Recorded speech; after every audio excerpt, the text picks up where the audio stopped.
Sabe, tem histórias que parecem saídas de um filme, né? A de hoje é uma dessas. A gente vai falar de Henry Lee Lucas, o nome que virou sinônimo de lenda no mundo do crime.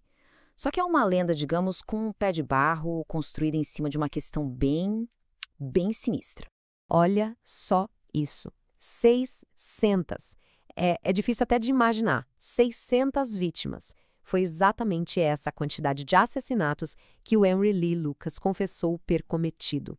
Um número que, se fosse verdade, não só faria dele o maior serial killer da história, mas o transformaria numa espécie de bicho-papão da vida real.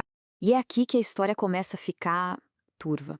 A gente está falando de um superpredador que sozinho aterrorizou um país inteiro, ou será que estamos falando de um mentiroso genial, um vigarista que conseguiu enrolar todo um sistema de justiça que estava desesperado por respostas? Bom, vamos ver que a verdade é bem mais complicada e, de certa forma, até mais assustadora que a lenda.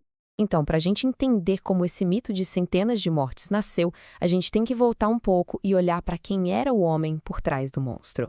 E a verdade nua e crua é que a vida do Lucas sempre foi marcada por uma violência, e uma violência bem real, comprovada.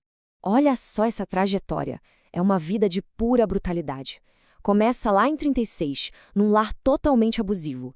Aí, em 1960, acontece um ponto de virada terrível. Ele mata a própria mãe. Depois de 10 anos na cadeia, ele sai, conhece o Watchstow e a sobrinha dele, a Becky Powell.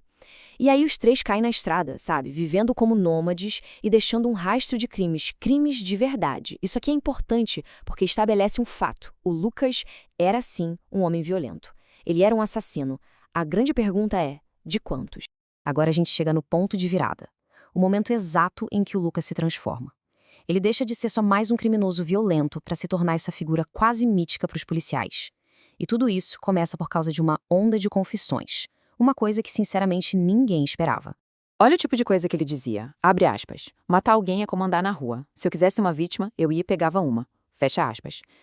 Essa frase resume perfeitamente a imagem que ele estava criando para si mesmo, né? Uma frieza que não parece humana, uma indiferença total pela vida dos outros, e foi exatamente essa atitude que fez os investigadores pensarem, caramba, a gente está lidando com um tipo de monstro que nunca vimos antes. Aí, em junho de 83, tudo muda. O Lucas é preso por posse ilegal de arma. Uma coisa relativamente pequena, certo? Mas aí, na delegacia, ele começa a falar. Primeiro, confessa que matou a companheira, a Becky Powell, e uma senhora de 82 anos, a Kate Rich. Só que aquilo era só a ponta do iceberg. Em pouco tempo, as confissões viraram uma avalanche, uma coisa sem controle.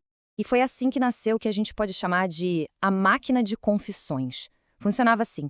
O Lucas dizia que, para fugir das condições horríveis da prisão, ele topava confessar qualquer crime que os policiais jogassem no colo dele. E a troca era boa para ele. Ganhava refeições em restaurante, cigarro, era tratado quase como uma celebridade. E para a polícia? Para a polícia era um sonho. Centenas de casos que estavam parados há anos sendo resolvidos. Chegaram a criar uma força-tarefa só para ele, a Força-Tarefa Lucas. E a contagem de corpos só subia, alimentando essa relação bizarra entre o assassino e a lei. Só que, um castelo de cartas desses, construído em cima da dor de tanta gente, uma hora ia cair. E começou a cair. Alguns jornalistas e até mesmo alguns policiais mais céticos começaram a olhar para aquilo tudo e pensar, peraí, tem coisa errada aqui. As histórias simplesmente não fechavam. E os sinais de alerta, olha, estavam por toda parte. Primeiro, ele não conseguia levar a polícia nos locais dos crimes, não achava nada.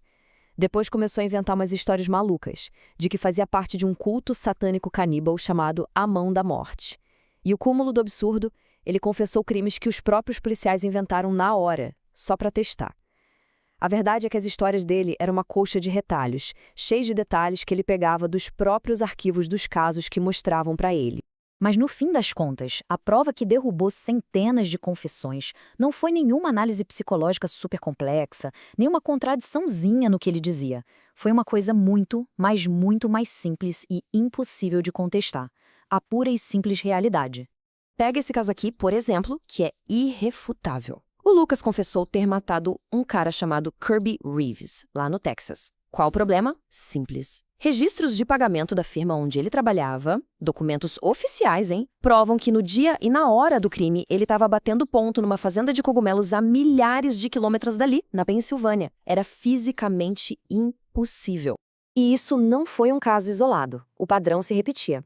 Ele confessou também ter matado uma mulher, a Elaine Tollett, em Oklahoma. Mas, de novo, a realidade bateu na porta. Prontuários médicos oficiais confirmaram que, na hora do crime, ele estava internado num hospital em outro estado, na Virgínia Ocidental. Fim de papo. A mentira foi exposta preto no branco. Então vamos ver o que aconteceu depois disso tudo. Qual foi o legado, né?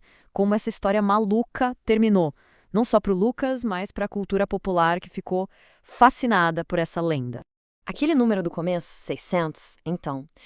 Depois de anos e anos de investigação, a realidade que apareceu é chocante. O número de vítimas que a polícia pôde de fato confirmar que foram mortas pelo Henry Lee Lucas é 3. Só 3. Sua mãe, Viola, sua parceira Becky Powell e sua senhoria, Kate Raiche, de 600 para 3. É um abismo entre o que ele dizia ser e o que ele realmente é. No fim das contas, a única pena de morte que o Lucas chegou a receber foi transformada em prisão perpétua. E o motivo foi exatamente esse. As dúvidas sobre as centenas de outras confissões eram tão grandes que não dava para sustentar a sentença. Ele acabou morrendo na prisão em 2001, de causas naturais. E o parceiro dele em vários crimes, o Otis Tully, também morreu preso, um pouco antes, em 96. E aqui que a gente vê como o mito pode ser mais forte que a verdade. O Henry da vida real era um criminoso violento, sim, mas era acima de tudo um mentiroso compulsivo que se aproveitou de um sistema cheio de falhas.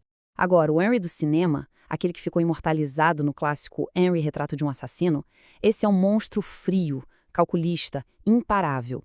E o filme, com aquele jeitão de documentário, acabou gravando essa imagem do super assassino na cabeça de todo mundo, para sempre. E isso tudo deixa a gente com uma pergunta bem inquietante. A história do Henry Lee Lucas, no fundo, não é só sobre os crimes de um homem. É também sobre a pressa que se tem em acreditar, sobre a nossa necessidade de achar um único monstro para botar a culpa de centenas de tragédias. A questão que fica no ar não é só o que o Henry fez, mas por que o sistema de justiça precisava com tanta urgência que ele fosse o monstro que ele dizia ser.